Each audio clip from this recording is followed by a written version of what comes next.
ਹਾਂ, ਵਾਹਿਗੁਰੂ ਜੀ ਕਾ ਖਾਲਸਾ, ਵਾਹਿਗੁਰੂ ਜੀ ਕੀ ਫਤਿਹ। ਸੰਗਤ ਜੀ ਅੱਜ ਆਪਾਂ ਗੁਰਬਾਣੀ ਵਿਚਾਰ ਦੀ ਲੜੀ ਅੱਗੇ ਤੋਰਦੇ ਹਾਂ ਜੀ। ਅੱਜ ਆਪਾਂ ਗੁਰੂ ਗ੍ਰੰਥ ਸਾਹਿਬ ਜੀ ਦੇ ਅੰਗ 48 ਤੋਂ ਸ਼ੁਰੂ ਕਰਕੇ 50 ਤੱਕ ਜਾਵਾਂਗੇ ਜੀ। ਪੰਚਮ ਪਾਤਸ਼ਾਹ ਗੁਰੂ ਅਰਜਨ ਦੇਵ ਜੀ ਦੀ ਬਾਣੀ ਚੱਲ ਰਹੀ ਹੈ ਜੀ ਸ੍ਰੀ ਰਾਗ ਦੇ ਵਿੱਚ। ਸ੍ਰੀ ਰਾਗ ਮਹੱਲਾ ਪੰਜਵਾਂ। ਸੋਈ ਸਾਸਤ ਸੌਣ ਸੋਏ, ਜਿਤ ਜਪੀਐ ਹਰ ਨਾਉ। ਚਰਨ ਕਮਲ ਗੁਰ ਧਨ ਦੀਆ, ਮਿਲਿਆ ਨਿਥਾਵੇ ਥਾਉ। ਹਾਂਜੀ ਸੰਗਤ ਜੀ, ਪੰਚਮ ਪਾਤਸ਼ਾਹ ਕਹਿੰਦੇ ਕਿ ਉਹ ਗੁਰੂ ਹੀ ਸਾਡੇ ਲਈ ਸ਼ਾਸਤਰ ਆ, ਉਹੀ ਜੋਤਿਸ਼ ਸ਼ਾਸਤਰ ਆ ਜਿਹਦੇ ਰਾਹੀਂ ਅਸੀਂ ਪਰਮਾਤਮਾ ਦਾ ਨਾਮ ਜਪਣਾ ਹੈ। ਤੇ ਕਹਿੰਦੇ ਪਰਮਾਤਮਾ ਨੇ ਸਾਨੂੰ ਕਹਿੰਦੇ ਕਹਿੰਦੇ ਵੀ ਗੁਰੂ ਨੇ ਹੀ ਸਾਨੂੰ ਪਰਮਾਤਮਾ ਦੇ ਚਰਨ ਕਮਲਾਂ ਦੀ ਜਿਹੜੀ ਪ੍ਰੀਤ ਆ ਉਹਦਾ ਧਨ ਦੇਣਾ। ਗੁਰੂ ਨੇ ਸਾਨੂੰ ਪਰਮਾਤਮਾ ਦੇ ਚਰਨਾਂ ਕਮਲਾਂ ਦੀ ਪ੍ਰੀਤ ਦਾ ਧਨ ਦੇਣਾ ਤੇ ਉਹਦੇ ਨਾਲ ਫਿਰ ਕੀ ਹੋਣਾ, ਸਾਨੂੰ ਨਿਆਸਰਿਆਂ ਨੂੰ ਆਸਰਾ ਮਿਲ ਜਾਂਦਾ। ਸਾਚੀ ਪੂੰਜੀ ਸੱਚ ਸੰਜਮੋ, ਆਠ ਪਹਿਰ ਗੁਣ ਗਾਓ। ਕਹਿੰਦੇ ਵੀ ਜਦੋਂ ਅਸੀਂ ਅੱਠੇ ਪਹਿਰ ਉਸ ਪਰਮਾਤਮਾ ਦੇ ਗੁਣ ਗਾਉਂਦੇ ਆ, ਉਸ ਸੱਚੇ ਦੇ ਜਿਹੜਾ ਸੰਜਮ ਵਾਲਾ ਹੈ, ਤਾਂ ਸਾਡੀ ਜਿਹੜੀ ਸੱਚੀ ਪੂੰਜੀ ਆ ਉਹਦੇ ਨਾਮ ਦੀ ਇਕੱਠੀ ਹੁੰਦੀ ਜਾਂਦੀ ਆ। ਕਰ ਕਿਰਪਾ ਪ੍ਰਭ ਭੇਟਿਆ, ਮਰਨ ਨਾ ਆਵਣ ਜਾਓ। ਕਹਿੰਦੇ ਜਦੋਂ ਸਾਡੇ ਤੇ ਪਰਮਾਤਮਾ ਆਪ ਹੀ ਕਿਰਪਾ ਕਰਦੇ ਨੇ ਤਾਂ ਸਾਡਾ ਪਰਮਾਤਮਾ ਦੇ ਨਾਲ ਮਿਲਾਪ ਹੋ ਜਾਂਦਾ। ਫਿਰ ਸਾਨੂੰ ਆਤਮਿਕ ਮੌਤ ਨਹੀਂ ਆਉਂਦੀ ਤੇ ਸਾਡਾ ਜਨਮ ਮਰਨ ਦਾ ਚੱਕਰ ਵੀ ਘੱਟ ਹੋ ਜਾਂਦਾ। ਮੇਰੇ ਮਨ ਹਰ ਭਜ ਸਦਾ ਇੱਕ ਰੰਗ, ਘਟ ਘਟ ਅੰਤਰ ਰਵ ਰਿਹਾ, ਸਦਾ ਸਹਾਈ ਸੰਗ ਰਹਾਓ। ਕਹਿੰਦੇ ਹੇ ਮੇਰੇ ਮਨ, ਸਦਾ ਉਸ ਪਰਮਾਤਮਾ ਨੂੰ ਇੱਕ ਤਰ੍ਹਾਂ ਪਿਆਰ, ਇਕਾਗਰ ਚਿੱਤ ਪਿਆਰ ਵਿੱਚ ਹੋ ਕੇ ਉਹਦੀ ਭਗਤੀ ਕਰ। ਕਹਿੰਦੇ ਉਹ ਹਰ ਇੱਕ ਸਰੀਰ ਦੇ ਵਿੱਚ ਵਿਆਪਕ ਹੈ, ਸਮਾਇਆ ਹੋਇਆ ਹੈ ਤੇ ਸਾਡੇ ਹਮੇਸ਼ਾ ਹੀ ਅੰਗ ਸੰਗ ਹੈ ਤੇ ਸਾਡਾ ਸਹਾਇਕ ਹੈ। ਸੁੱਖਾਂ ਕੀ ਮਿਤ ਕਿਆ ਗਣੀ, ਜਾ ਸਿਮਰੀ ਗੋਬਿੰਦ। ਜਿਨ ਚਾਖਿਆ ਸੇ ਤ੍ਰਿਪਤਾਸਿਆ, ਉਹ ਰਸ ਜਾਣੈ ਜਿੰਦ। ਕਹਿੰਦੇ ਵੀ ਜਦੋਂ ਮੈਂ ਉਸ ਪਰਮਾਤਮਾ ਨੂੰ ਸਿਮਰਦਾ, ਉਹਦੇ ਗੁਣ ਗਾਉਂਦਾ, ਕਹਿੰਦੇ ਮੇਰੇ ਸੁੱਖਾਂ ਦੀ ਕੀ ਗਿਣਤੀ ਹੋ ਸਕਦੀ ਹੈ ਕਿ ਵੀ ਮੈਨੂੰ ਬੇਅੰਤ ਸੁੱਖ ਮਿਲਦੇ ਨੇ। ਕਹਿੰਦੇ ਜਿਨ੍ਹਾਂ ਨੇ ਉਸ ਪਰਮਾਤਮਾ ਦੇ ਨਾਮ ਰਸ ਦਾ ਸਵਾਦ ਚੱਖਿਆ, ਉਹ ਕਹਿੰਦੇ ਮਾਇਆ ਦੀ ਤ੍ਰਿਸ਼ਨਾ ਵੱਲੋਂ ਰੱਜ ਗਏ ਨੇ। ਉਹ ਮਤਲਬ ਤ੍ਰਿਪਤ ਹੋ ਗਏ ਨੇ, ਹੁਣ ਉਹਨਾਂ ਨੂੰ ਮਾਇਆ ਦੀ ਭੁੱਖ ਨਹੀਂ ਰਹਿੰਦੀ ਹੈਗੀ। ਪਰ ਕਹਿੰਦੇ ਉਹੀ ਇਸ ਰਸ ਨੂੰ ਜਾਣਦੀ ਆ ਜਿੰਦ, ਜਿਹਨੇ ਇਹਨੂੰ ਚੱਖਿਆ, ਇਸ ਰਸ ਨੂੰ, ਜਿਹਨੇ ਇਹਦਾ ਸਵਾਦ ਦੇਖਿਆ, ਇਸ ਪਰਮਾਤਮਾ ਦੇ ਨਾਮ ਰਸ ਦਾ। ਸੰਤਾਂ ਸੰਗਤ ਮਨ ਵਸੈ, ਪ੍ਰਭ ਪ੍ਰੀਤਮ ਬਖਸਿੰਦ। ਜਿਨ ਸੇਵਿਆ ਪ੍ਰਭ ਆਪਣਾ, ਸੋਈ ਰਾਜ ਨਰਿੰਦ। ਕਹਿੰਦੇ ਜਦੋਂ ਆਪਾਂ ਸੰਤਾਂ ਦੀ ਸੰਗਤ ਦੇ ਵਿੱਚ ਉਸ ਪ੍ਰਭੂ ਦਾ, ਉਸ ਪਰਮਾਤਮਾ ਦਾ ਨਾਂ ਲੈਂਦੇ ਹਾਂ, ਕਹਿੰਦੇ ਉਹ ਸਾਡੇ ਮਨ ਵਿੱਚ ਵਸ ਜਾਂਦਾ, ਜੋ ਸਦਾ ਹੀ ਬਖਸ਼ਿਸ਼ਾਂ ਕਰਨ ਵਾਲਾ ਹੈਗਾ। ਕਹਿੰਦੇ ਜਿਹਨੇ ਉਸ ਪਰਮਾਤਮਾ ਦੇ ਨਾਮ ਨੂੰ ਸੇਵਿਆ, ਪਰਮਾਤਮਾ ਦੀ ਭਗਤੀ ਕੀਤੀ ਆ, ਕਹਿੰਦੇ ਉਹ ਰਾਜਿਆਂ ਦਾ ਵੀ ਰਾਜਾ ਬਣ ਜਾਂਦਾ। ਔਸਰ ਹਰ ਜਸ ਗੁਣ ਰਮਣ, ਜਿਤ ਕੋਟ ਮਜਨ ਇਸਨਾਨ। ਰਸਨਾ ਉਚਰੈ ਗੁਣਵਤੀ, ਕੋਏ ਨ ਪੂਜੈ ਦਾਨ। ਕਹਿੰਦੇ ਉਹ ਸਮਾਂ ਜਦੋਂ ਕਹਿੰਦੇ ਅਸੀਂ ਉਸ ਪਰਮਾਤਮਾ ਦੇ ਗੁਣਾਂ ਨੂੰ ਗਾਉਂਦੇ ਹਾਂ, ਕਹਿੰਦੇ ਫਿਰ ਉਹ ਸਮਾਂ ਇਸ ਤਰ੍ਹਾਂ ਹੁੰਦਾ ਕਿ ਜਿੱਦਾਂ ਅਸੀਂ ਕਰੋੜਾਂ ਹੀ ਕਹਿੰਦੇ ਕੋਈ ਇਸ਼ਨਾਨ ਕਰ ਲਏ ਹੁੰਦੇ ਨੇ, ਮਤਲਬ ਜਿਹੜੇ ਇਸ਼ਨਾਨ ਪਾਪ ਉਤਾਰਨ ਵਾਲੇ ਹੁੰਦੇ ਨੇ। ਕਹਿੰਦੇ ਜਿਹੜੀ ਜੀਵ ਕਹਿੰਦੇ ਜਿਹੜੀ ਰਸਨਾ ਉਸ ਪਰਮਾਤਮਾ ਦੇ ਕਹਿੰਦੇ ਗੁਣ ਗਾਉਂਦੀ ਆ, ਕਹਿੰਦੇ ਉਹਨਾਂ ਉਹਦੇ ਬਰਾਬਰ ਦਾ ਕੋਈ ਦਾਨ ਨਹੀਂ ਹੈਗਾ। ਵੀ ਇੱਕ ਜਿਹੜੀ ਰਸਨਾ ਉਹਦੇ ਗੁਣ ਗਾਉਂਦੀ ਆ ਉਹ ਹੋਵੇ ਤੇ ਇੱਕ ਦੂਜੇ ਪਾਸੇ ਕੋਈ ਬਹੁਤ ਦਾਨ ਕਰੇ, ਪਰ ਉਹਦੇ ਬਰਾਬਰ ਕੋਈ ਦਾਨ ਪੁੱਜ ਨਹੀਂ ਸਕਦਾ ਜੋ ਪਰਮਾਤਮਾ ਦੇ ਗੁਣ ਗਾਉਣੇ ਨੇ। ਦ੍ਰਿਸ਼ਟ ਧਾਰ ਮਨ ਤਨ ਵਸੈ, ਦਿਆਲ ਪੁਰਖ ਮਿਹਰਵਾਨ, ਜੀਓ ਪਿੰਡ ਧਨ ਤਿਸ ਦਾ, ਹਉ ਸਦਾ ਸਦਾ ਕੁਰਬਾਨ। ਕਹਿੰਦੇ ਉਹ ਪਰਮਾਤਮਾ ਉਹ ਮਿਹਰਵਾਨ, ਕਹਿੰਦੇ ਉਹ ਆਪਣੀ ਦਇਆ ਕਰਕੇ ਹੀ ਕਹਿੰਦੇ ਸਾਡੇ 'ਤੇ ਦਿਆਲੂ ਹੋ ਕੇ ਸਾਡੇ ਮਨ ਅਤੇ ਤਨ ਵਿੱਚ ਵਸ ਜਾਂਦਾ। ਕਹਿੰਦੇ ਉਹਨੇ ਹੀ ਸਾਨੂੰ ਸਰੀਰ ਦਿੱਤਾ, ਉਹਨੇ ਹੀ ਸਾਨੂੰ ਕਹਿੰਦੇ ਧਨ ਦਿੱਤਾ, ਉਹਨੇ ਹੀ ਸਾਨੂੰ ਕਹਿੰਦੇ ਜਿਹੜੀ ਜਿੰਦ ਆ ਸਾਡੇ ਅੰਦਰ ਜੋ ਵਸ ਰਹੀ ਹੈ, ਜਿਹੜੀ ਸਾਨੂੰ ਜਿੰਦਾ ਰੱਖ ਰਹੀ ਆ ਉਹ ਦਿੱਤੀ ਆ। ਕਹਿੰਦੇ ਮੈਂ ਉਹਦੇ ਤੋਂ ਸਦਾ ਸਦਾ ਕੁਰਬਾਨ ਆ, ਉਸ ਪਰਮਾਤਮਾ ਤੋਂ। ਮਿਲਿਆ ਕਦੇ ਨਾ ਵਿਛੜੈ, ਜੋ ਮੇਲਿਆ ਕਰਤਾਰ, ਦਾਸਾਂ ਕੇ ਬੰਧਨ ਕੱਟਿਆ, ਸਾਚੈ ਸਿਰਜਣਹਾਰ। ਕਹਿੰਦੇ ਜਿਸ ਵੀ ਜੀਵ ਨੂੰ ਪਰਮਾਤਮਾ ਨੇ ਆਪਣੇ ਨਾਲ ਮਿਲਾ ਲਿਆ ਨਾ, ਕਹਿੰਦੇ ਫਿਰ ਉਹ ਪਰਮਾਤਮਾ ਨਾਲੋਂ ਵਿਛੜਦਾ ਨਹੀਂ, ਕਿਉਂਕਿ ਪਰਮਾਤਮਾ ਨੇ ਆਪ ਮਿਲਾਇਆ ਅਤੇ ਪਰਮਾਤਮਾ ਨੇ ਉਹਨਾਂ ਜੀਵਾਂ ਦੇ ਉਹਨਾਂ ਦਾਸਾਂ ਦੇ ਕਹਿੰਦੇ ਮਾਇਆ ਦੇ ਬੰਧਨ ਕੱਟ ਦਿੱਤੇ ਉਸ ਸੱਚੇ ਸਿਰਜਣਹਾਰ ਨੇ, ਜਿਹਨੇ ਇਹ ਸ੍ਰਿਸ਼ਟੀ ਦੀ ਸਾਜਨਾ ਕੀਤੀ ਆ। ਭੂਲਾ ਮਾਰਗ ਪਾਇਓਨ, ਗੁਣ ਅਵਗੁਣ ਨਾ ਵਿਚਾਰ, ਨਾਨਕ ਤਿਸ ਸਰਨਾਗਤੀ, ਜੇ ਸਗਲ ਘਟਾ ਆਧਾਰ। ਕਹਿੰਦੇ ਉਹ ਪਰਮਾਤਮਾ ਹੀ ਜੋ ਕੋਈ ਭੁੱਲਿਆ ਹੋਇਆ ਸਹੀ ਰਸਤੇ ਤੋਂ ਉਹਨੂੰ ਸਿੱਧੇ ਰਸਤੇ 'ਤੇ ਲਿਆਉਣ ਵਾਲਾ ਵੀ ਉਹ ਪਰਮਾਤਮਾ ਹੀ ਆ। ਅਤੇ ਪਰਮਾਤਮਾ ਫਿਰ ਸਾਡੇ ਗੁਣ ਔਗਣ ਨਹੀਂ ਵਿਚਾਰਦਾ, ਜਦੋਂ ਉਹ ਦਇਆ ਦੇ ਘਰ ਦੇ ਵਿੱਚ ਆਉਂਦਾ ਫਿਰ ਸਾਨੂੰ ਉਹ ਸਿੱਧੇ ਰਸਤੇ 'ਤੇ ਪਾ ਦਿੰਦਾ, ਸਾਡੀ ਵਿਕਾਰਾਂ ਤੋਂ ਖਲਾਸੀ ਕਰਵਾ ਦਿੰਦਾ। ਨਾਨਕ ਜੀ ਕਹਿੰਦੇ ਨਾਨਕ ਤੇ ਸਰਨਾਗਤੀ, ਕਹਿੰਦੇ ਅਸੀਂ ਉਸ ਪਰਮਾਤਮਾ ਦੀ ਸ਼ਰਨ ਪੈਂਦੇ ਹਾਂ ਜੋ ਹਰ ਇੱਕ ਸਰੀਰ ਨੂੰ ਹਰ ਇੱਕ ਜੀਵ ਨੂੰ ਆਪਣਾ ਸਹਾਰਾ ਦੇ ਰਿਹਾ, ਸਾਰੇ ਜੀਵਾਂ ਨੂੰ ਆਪਣਾ ਸਹਾਰਾ ਦੇ ਰਿਹਾ। ਵਾਹਿਗੁਰੂ ਵਾਹਿਗੁਰੂ। ਸ੍ਰੀ ਰਾਗ ਮਹੱਲਾ ਪੰਜਵਾਂ। ਰਸਨਾ ਸੱਚਾ ਸਿਮਰਿਐ, ਮਨ ਤਨ ਨਿਰਮਲ ਹੋਏ, ਮਾਤ ਪਿਤਾ ਸਾਕ ਅਗਲੇ, ਤਿਸ ਬਿਨ ਅਵਰ ਨਾ ਕੋਏ। ਕਹਿੰਦੇ ਹੇ ਮੇਰੀ ਰਸਨਾ ਤੂੰ ਉਸ ਸੱਚੇ ਨੂੰ ਸਿਮਰਦੀ ਰਹਿ, ਉਹਦੀ ਸਿਫਤ ਸਲਾਹ ਕਰਦੀ ਰਹਿ, ਫਿਰ ਤੇਰਾ ਮਨ ਵੀ ਅਤੇ ਤੇਰਾ ਤਨ ਵੀ ਨਿਰਮਲ ਹੋਇਆ ਰਹੂਗਾ। ਕਹਿੰਦੇ ਜਿਹੜੇ ਮਾਤਾ ਪਿਤਾ ਹੋਰ ਬਹੁਤੇ ਜਿਹੜੇ ਸਾਡੇ ਸਾਕ ਸੰਬੰਧੀ ਨੇ, ਕਹਿੰਦੇ ਵੀ ਇਹ ਸਾਡੇ ਕੋਈ ਕੰਮ ਆਉਣ ਵਾਲੇ ਨਹੀਂ ਗੇ, ਅੰਤ ਵਿੱਚ ਸਿਰਫ ਪਰਮਾਤਮਾ ਤੋਂ ਬਿਨਾਂ ਸਾਡਾ ਕੋਈ ਸਹਾਈ ਨਹੀਂ ਹੈ। ਮਿਹਰ ਕਰੇ ਜੇ ਆਪਣੀ, ਚਸਾ ਨਾ ਵਿਸਰੈ ਸੋਏ, ਮਨ ਮੇਰੇ ਸਾਚਾ ਸੇਵ ਜਿਚਰ ਸਾਸ। ਬਿਨ ਸੱਚੇ ਸਭ ਕੂੜ ਹੈ, ਅੰਤੇ ਹੋਏ ਬਿਨਾਸ। ਰਹਾਓ।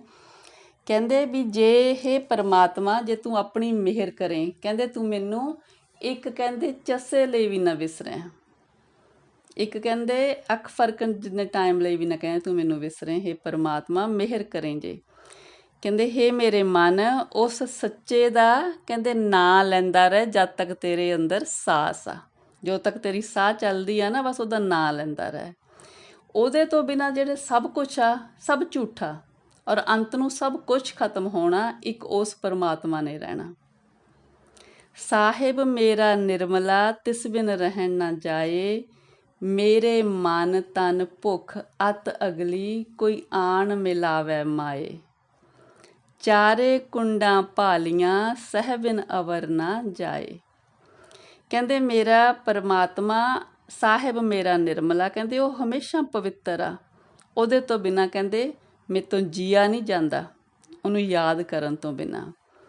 ਕਹਿੰਦੇ ਮੇਰਾ ਮਨ ਤਨ ਭੁੱਖ ਅਤ ਅਗਲੀ, ਕੋਈ ਆਣ ਮਿਲਾਵੇ ਮਾਏ। ਹੇ ਮੇਰੀ ਮਾਂ, ਮੇਰੇ ਮਨ ਨੂੰ ਅਤੇ ਮੇਰੇ ਤਨ ਨੂੰ ਉਸ ਪਰਮਾਤਮਾ ਨੂੰ ਮਿਲਣ ਦੀ ਬਹੁਤ ਤਾਂਘ ਲੱਗੀ ਆ। ਕੋਈ ਗੁਰਮੁਖ ਕੋਈ ਗੁਰੂ ਆ ਕੇ ਮੈਨੂੰ ਉਸ ਪਰਮਾਤਮਾ ਨੂੰ ਮਿਲਾ ਦੇਵੇ। ਕਹਿੰਦੇ ਮੈਂ ਚਾਰੇ ਕੁੰਡਾਂ, ਸਾਰੇ ਜਹਾਨ ਦੇ ਵਿੱਚ ਚੌਹੀਂ ਪਾਸੇ ਮੈਂ ਕਹਿੰਦੇ ਖੋਜ ਦੇਖ ਲਿਆ, ਉਸ ਪਰਮਾਤਮਾ, ਉਸ ਪਰਮੇਸ਼ਰ ਤੋਂ ਬਿਨਾਂ ਕੋਈ ਵੀ ਕਹਿੰਦੇ ਜਗ੍ਹਾ ਨਹੀਂ ਜਿੱਥੇ ਮੈਂ ਜਾ ਸਕਾਂ, ਜਿੱਥੋਂ ਮੈਨੂੰ ਸਹਾਰਾ ਮਿਲ ਸਕੇ। ਤਿਸ ਆਗੈ ਅਰਦਾਸ ਕਰ ਜੋ ਮੇਲੇ ਕਰਤਾਰ, ਸਤਿਗੁਰ ਦਾਤਾ ਨਾਮ ਕਾ ਪੂਰਾ ਜਿਸ ਭੰਡਾਰ, ਸਦਾ ਸਦਾ ਸਾਲਾਹੀਐ ਅੰਤ ਨ ਪਾਰਾਵਾਰ। ਕਹਿੰਦੇ ਮੈਂ ਉਸ ਗੁਰੂ ਅੱਗੇ ਅਰਦਾਸ ਕਰਦਾ ਜੋ ਮੈਨੂੰ ਉਸ ਪਰਮਾਤਮਾ ਨੂੰ ਮੇਲਣ ਦੀ ਸਮਰੱਥਾ ਰੱਖਦਾ, ਉਸ ਕਰਤਾਰ ਨੂੰ।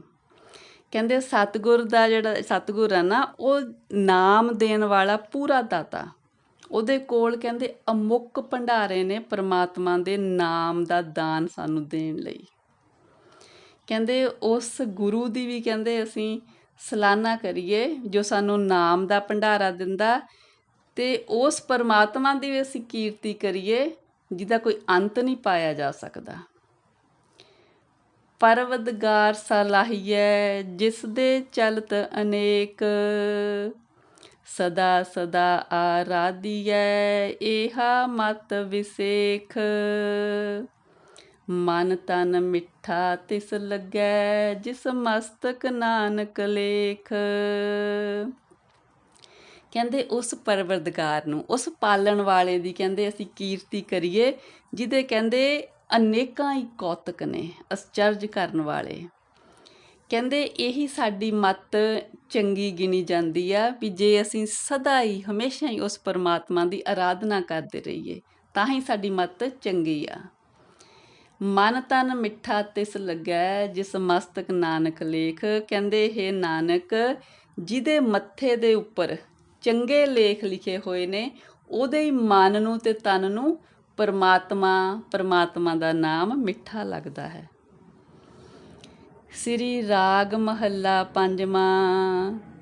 ਸੰਤ ਜਨੋ ਮਿਲ ਪਾਈਓ ਸੱਚਾ ਨਾਮ ਸਮਾਲ, ਤੋਸਾ ਬੰਦੋ ਜੀ ਕਾ ਇੱਥੇ ਉੱਥੇ ਨਾਲ।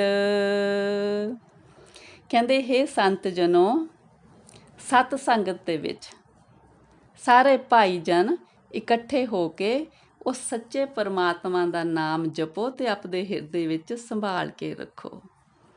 ਕਹਿੰਦੇ ਇਹ ਜਿਹੜਾ ਪਰਮਾਤਮਾ ਦਾ ਨਾਂ ਜਪਣਾ, ਕਹਿੰਦੇ ਇਹ ਤੁਹਾਡੇ ਲਈ ਰਾਹਦਾਰੀ ਆ, ਆਪਣੇ ਨਾਲ ਇਕੱਠਾ ਖਰਚ ਕਰਨ ਲਈ ਤੁਸੀਂ ਧਨ ਬਣ ਰਹੇ ਹੋ। ਕਹਿੰਦੇ ਜਿਹੜਾ ਇੱਥੇ ਲੋਕ ਵਿੱਚ ਵੀ ਅਤੇ ਪਰਲੋਕ ਵਿੱਚ ਵੀ ਸਾਡੇ ਕੰਮ ਆਉਂਦਾ, ਇਹ ਪਰਮਾਤਮਾ ਦੇ ਨਾਮ ਦਾ ਧਨ ਇਕੱਠਾ ਕੀਤਾ ਹੋਇਆ। ਗੁਰ ਪੂਰੇ ਤੇ ਪਾਈਐ ਆਪਣੀ ਨਦਰ ਨਿਹਾਲ, ਕਰਮ ਪ੍ਰਾਪਤ ਤਿਸ ਹੋਵੈ ਜਿਸਨੋ ਹੋਏ ਦਿਆਲ।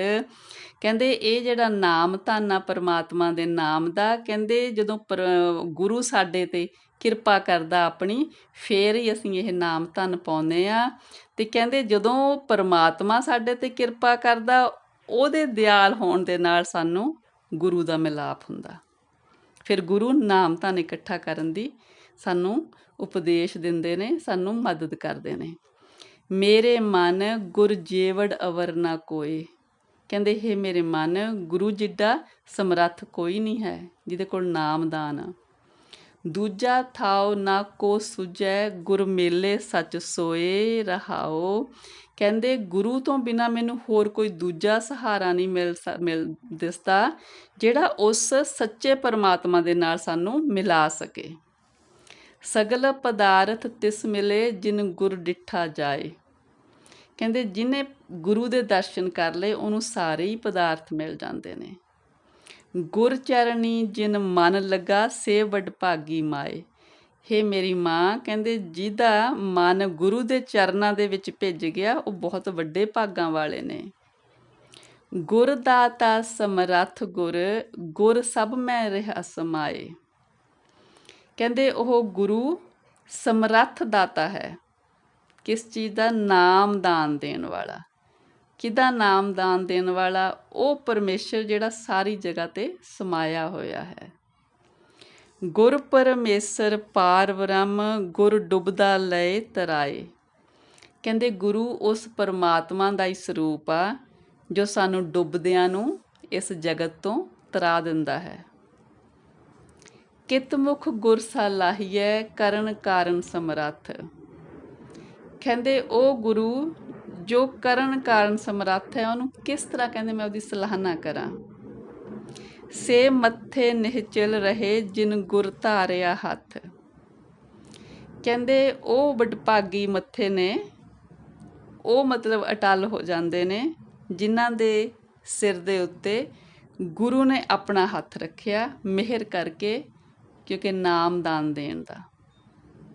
ਗੁਰ ਅੰਮ੍ਰਿਤ ਨਾਮ ਪਿਆਲਿਆ ਜਨਮ ਮਰਨ ਕਾ ਪਥ। ਕਹਿੰਦੇ ਕਿਉਂਕਿ ਗੁਰੂ ਸਾਨੂੰ ਉਹ ਅੰਮ੍ਰਿਤ ਪਿਲਾ ਦਿੰਦਾ, ਉਹ ਨਾਮ ਅੰਮ੍ਰਿਤ ਪਿਲਾ ਦਿੰਦਾ ਜਿਹਦੇ ਤੋਂ ਸਾਨੂੰ ਜਨਮ ਮਰਨ ਦਾ ਛੁਟਕਾਰਾ ਮਿਲ ਜਾਂਦਾ, ਜਨਮ ਮਰਨ ਦਾ ਚੱਕਰ ਨਹੀਂ ਪੈਂਦਾ। ਗੁਰ ਪਰਮੇਸ਼ਰ ਸੇਵਿਆ ਭੈ ਭੰਜਨ ਦੁਖ ਲੱਥ। ਕਹਿੰਦੇ ਉਹ ਗੁਰੂ ਜੋ ਪਰਮੇਸ਼ਰ ਦਾ ਰੂਪ ਆ, ਉਹਦੀ ਕਹਿੰਦੇ ਸੇਵਾ ਕੀਤੀ ਤੇ ਫਿਰ ਕਹਿੰਦੇ ਸਾਡੇ ਜਿਹੜੇ ਸਾਰੇ ਭੈ ਡਰ ਖਤਮ ਹੋ ਗਏ, ਸਾਡੇ ਸਾਰੇ ਦੁੱਖ ਖਤਮ ਹੋ ਗਏ। ਸਤਿਗੁਰ ਗਹਿਰ ਗੰਭੀਰ ਹੈ ਸੁਖ ਸਾਗਰ ਅਗ ਖੰਡ। ਕਹਿੰਦੇ ਜੋ ਸਤਿਗੁਰ ਆ ਨਾ, ਕਹਿੰਦੇ ਉਹ ਬੜਾ ਡੂੰਘਾ ਹੈ,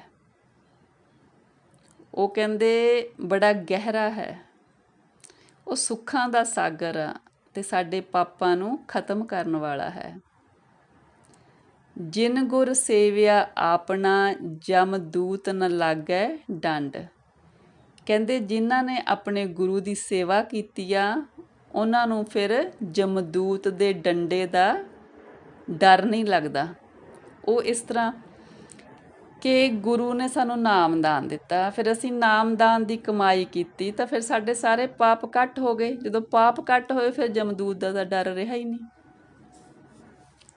ਗੁਰ ਨਾਲ ਤੁਲਨ ਨ ਲੱਗਈ ਖੋਜ ਡਿੱਠਾ ਬ੍ਰਹਮੰਡ।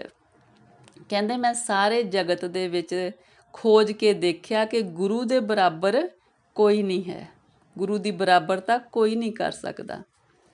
ਨਾਮ ਨਿਧਾਨ ਸਤਿਗੁਰ ਦੀਆ ਸੁਖ ਨਾਨਕ ਮਨ ਮਹਿ ਮੰਡ। ਫਿਰ ਕਿਉਂ ਕਹਿੰਦੇ ਨੇ ਕਿ ਵੀ ਮੈਂ ਸਾਰੇ ਸੰਸਾਰ ਵਿੱਚ ਦੇਖਿਆ ਤੇ ਗੁਰੂ ਦੇ ਬਰਾਬਰ ਦਾ ਕੋਈ ਨਹੀਂ। ਕਿਉਂ? ਕਿਉਂਕਿ ਨਾਮ ਨਿਧਾਨ ਸਤਿਗੁਰ ਦੀਆ, ਕਿਉਂਕਿ ਗੁਰੂ ਨੇ ਨਾਮ ਦਾ ਖਜ਼ਾਨਾ ਦਿੱਤਾ।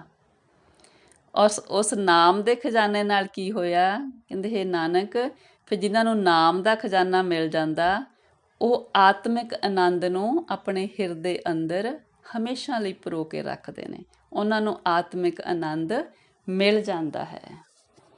ਹਾਂਜੀ ਸੰਗਤ ਜੀ, ਆਪਾਂ 2 ਮਿੰਟ ਇੱਕ ਹੋਰ ਵਿਚਾਰ ਕਰਦੇ ਹਾਂ, ਮਨ ਦੇ ਵਿੱਚ ਆਈ ਸੀ ਕਿ ਸੰਗਤ ਵਿੱਚ ਸਾਂਝੀ ਕਰੀਏ। ਉਹ ਇਹ ਵਿਚਾਰ ਸੀ ਸੰਗਤ ਜੀ ਕਿ ਦੁੱਖ ਸੁੱਖ ਸਾਨੂੰ ਸਾਰਿਆਂ ਨੂੰ ਵਿਆਪਦੇ ਨੇ, ਹੈ ਨਾ। ਇਸ ਕਰਕੇ ਗੁਰਬਾਣੀ ਵਿੱਚ ਆਉਂਦਾ ਨਾ ਕਿ ਦੁੱਖ ਸੁੱਖ ਇੱਕ ਜਿੱਦਾਂ ਕੱਪੜਿਆਂ ਵਾਂਗ ਨੇ। ਜਿਸ ਤਰ੍ਹਾਂ ਅਸੀਂ ਕੱਪੜੇ ਪਹਿਨਦੇ ਹਾਂ ਨਾ, ਇਸ ਤਰ੍ਹਾਂ ਹੀ ਦੁੱਖ ਸੁੱਖ ਸਾਡੇ ਜਿੱਦਾਂ ਜ਼ਿੰਦਗੀ ਦੇ ਜਿੱਦਾਂ 2 ਪਹਿਲੂ ਨੇ, ਜਿਨ੍ਹਾਂ ਦੇ ਵਿੱਚੋਂ ਸਾਨੂੰ ਸਾਰਿਆਂ ਨੂੰ ਕਿਸੇ ਨਾ ਕਿਸੇ ਟਾਈਮ 'ਤੇ ਗੁਜ਼ਰਨਾ ਪੈਂਦਾ। ਅਤੇ ਇਸੇ ਕਰਕੇ ਫਿਰ ਗੁਰੂ ਨਾਨਕ ਦੇਵ ਜੀ ਨੇ ਕਹਿ ਦਿੱਤਾ ਨਾ ਕਿ ਨਾਨਕ ਦੁਖੀਆ ਸਭ ਸੰਸਾਰ। ਅਤੇ ਫਿਰ ਫਰੀਦ ਜੀ ਨੇ ਵੀ ਕਿਹਾ ਨਾ ਕਿ ਵੀ ਮੈਂ ਸੋਚਿਆ ਕਿ ਸਿਰਫ ਮੈਨੂੰ ਹੀ ਦੁੱਖ ਹੈਗਾ, ਪਰ ਦੁੱਖ ਤਾਂ ਸਾਰੇ ਪਾਸੇ ਹੀ ਹੈ। ਮੈਂ ਕੋਠੇ 'ਤੇ ਚੜ੍ਹ ਕੇ ਦੇਖਿਆ ਵੀ ਘਰ ਘਰ ਦੁੱਖ ਦੀ ਅੱਗ ਲੱਗੀ ਹੋਈ ਹੈ ਨਾ। ਹਰ ਕੋਈ ਜੀਵ ਦੁਖੀ ਆ, ਕੋਈ ਕਿਸੇ ਚੀਜ਼ ਤੋਂ, ਕੋਈ ਕਿਸੇ ਦੁੱਖ ਤੋਂ, ਹੈ ਨਾ। ਪਰ ਜਦੋਂ ਅਸੀਂ ਪਰਮਾਤਮਾ ਦਾ ਨਾਮ ਲੈਂਦੇ ਹਾਂ, ਜਿਸ ਤਰ੍ਹਾਂ ਹੁਣ ਆਪਾਂ ਗੁਰਬਾਣੀ 'ਚ ਸਾਰੇ ਪੜ੍ਹਦੇ ਆਉਂਦੇ ਹਾਂ, ਦੇਖਦੇ ਹਾਂ, ਵਿਚਾਰਦੇ ਹਾਂ ਕਿ ਜਗ੍ਹਾ ਜਗ੍ਹਾ 'ਤੇ ਪਾਤਸ਼ਾਹ ਨੇ ਲਿਖਿਆ ਕਿ ਆਪਾਂ ਉਹਦਾ ਨਾਮ ਜਪੀਏ, ਉਹਦਾ ਨਾਮ ਜਪੀਏ।